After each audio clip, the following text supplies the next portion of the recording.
5 ans après leur mariage, elle découvre qu'il est décédé depuis 6 ans. Bonjour à tous et bienvenue sur votre chaîne Chojapap dédiée aux histoires de la vie quotidienne. Se marier signifie que l'on choisit de s'unir à la personne que l'on aime, pour la vie. Car le mariage est bien un engagement à durée indéterminée. Aussi, il est très important pour les futurs conjoints de bien se connaître. Et idéalement de connaître les proches et amis les uns des autres. Car généralement, plus que l'union de deux personnes, il s'agit aussi de l'union de deux familles. Mais que se passe-t-il quand on se marie pratiquement avec un inconnu? C'est ce qui arrivera à notre protagoniste du jour qui a épousé son conjoint et après 5 ans de vie commune, elle a découvert qu'il était décédé 6 ans plus tôt. Mais comment est-ce possible? C'est ce que nous découvrirons dans cette histoire. Mais avant de rentrer dans le détail, merci de cliquer sur j'aime, de vous abonner massivement et surtout d'activer la cloche de notification si ce n'est pas déjà fait. N'hésitez pas à faire un tour sur notre chaîne Chojapap afin de découvrir toutes nos histoires aussi croustillantes et ahurissantes les unes que les autres. Un commentaire ou un partage sont également appréciés afin de faire grandir notre communauté. Cette histoire se déroule en Côte d'Ivoire dans la ville de Soubré où Yvonne âgée de 30 ans fait la rencontre d'Henri, riche agriculteur âgé de 40 ans. Homme attentionné et généreux, il conquiert très vite le cœur de sa dulcinée et de ses futurs beaux-parents. Après une période de bonne entente, le couple décide de s'unir. La période du mariage arrivée, Yvonne veut également rencontrer ses beaux-parents mais son homme est réticent. Il lui fait comprendre que cela pourrait se faire sans l'intervention de sa famille. Sa fiancée accepte et le mariage a lieu. 1 an après, elle manifeste de nouveau l'envie de rencontrer sa belle famille, mais monsieur trouve toujours des excuses.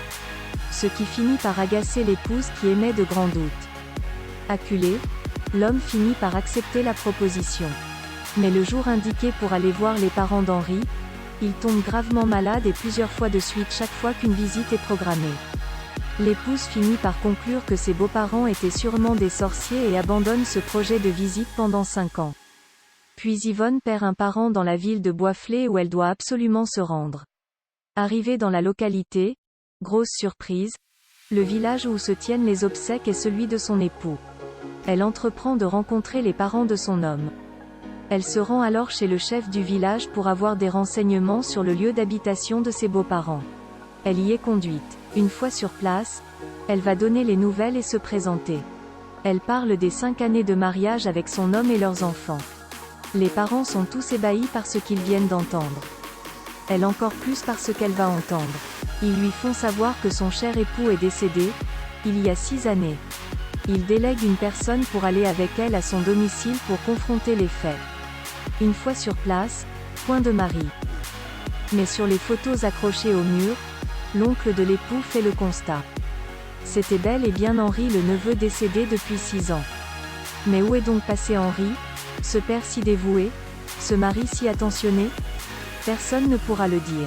Yvonne est inconsolable, perdue, elle se rend compte qu'elle a été l'épouse d'un mort, d'un fantôme. Les parents de Henri sont aussi décontenancés par cette nouvelle et ne savent quoi penser. Iront-ils jusqu'à exhumer le corps de leur fils afin de clarifier cette histoire lugubre? Ainsi va l'Afrique et ses mystères. On entend souvent parler de telles histoires où une personne décédée travaillerait ailleurs. Quel est votre avis sur cette histoire? Merci de nous partager vos expériences en commentaire. Si cette vidéo vous a plu, merci de cliquer sur j'aime, de la partager et de vous abonner massivement. À très vite sur Chojapap pour de nouvelles histoires aussi étonnantes qu'ahurissantes.